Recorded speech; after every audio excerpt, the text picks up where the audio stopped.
শুভ সন্ধ্যা বন্ধুরা। আজকে একটু সাজুগুজু করে নিয়েছি, কারণ আজকে জ্যাকো বাবুর জন্মদিন। জ্যাকো 10টা বছর বয়স হয়ে গেল, 10 বছর পূর্ণ হলো, 11তে পা দিল। 10টা বছর আমাদের সাথে আছে।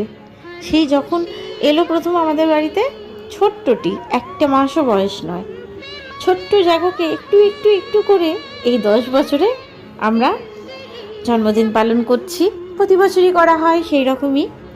তবে সময়টা যেন মনে হলো চোখের নিমেষে বেরিয়ে গেল। 10টা বছর কিন্তু খুব কম সময় না, অনেকটাই টাইম, কিন্তু ওই যে চোখের নিমেষে বেরিয়ে গেল। আজকেই সকালে আমি অভিষেককে বলছিলাম, কি গো 10টা বছর কেটে গেল, জ্যাকো রয়েছে আমাদের কাছে। যাই হোক, আজকে একটা গেঞ্জি পরিয়ে একটু পাউডার মাখিয়ে পরিষ্কার করে দিলাম। দুপুরে সাবান শ্যাম্পু দিয়ে সুন্দর করে স্নান করিয়ে দেওয়া হয়েছিল, ডেকোরেশন করা হয়েছে। এই যে জ্যাকো সোনা বসে আছে। ভীষণ এই বার্থডে কনসেপ্টটা খুব ভালো বোঝে, মানে খুব পছন্দ করে। আমাদের বাড়ির সকলের বার্থডে হয় এরকম একটু সাজিয়ে গুজিয়ে। এটা কেক আনা হয়েছে, অ্যাকচুয়ালি কেকটা আমরাই খাবো, জ্যাকো কাটবে, আমরা খাবো। আর দুপুরবেলা ওর জন্য মাংস সোয়াবিন দিয়ে রান্না করে দিয়েছি। রসগোল্লা একটা দেবো, দেওয়া উচিত না আমি জানি, কিন্তু একটা দেবো রসগোল্লা।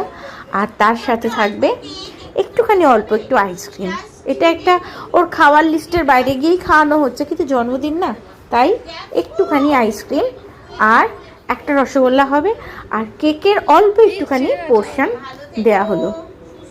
আমি খাওয়ালাম, বাবা খাওয়ালো, অভিষেক খাওয়ালো। ভালো কাটলো। জ্যাকো যেন সুস্থ থাকে, আরও অনেক বছর আমাদের সাথে থাকে, এইটুখানি কামনা ভগবানের কাছে করি। ওকে ভালো রেখো, সুস্থ রেখো, আর এইভাবেই যেন ও আমাদের সাথে থাকে আরও অনেকগুলো সময়।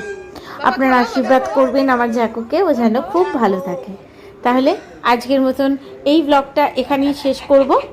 আবার নতুন কোনো ভিডিওর সাথে বা আমাদের জীবনের নিত্য নতুন কোনো ঘটনার সাথে গল্পের মাধ্যমে আপনাদের সামনে চলে আসবো।